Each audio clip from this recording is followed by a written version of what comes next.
Here I have Hyundai i30 and let me show you how to change the distance type on this car.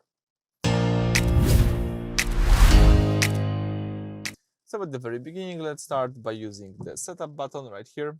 If you use the setup button, you can choose here the navigation.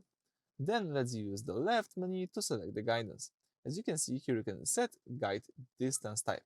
It could be interval, as you can see right here. So it shows the gaps between individual actions. For example, it might say turn right in 500 meters, then reset to say in 5 kilometers, take the exit.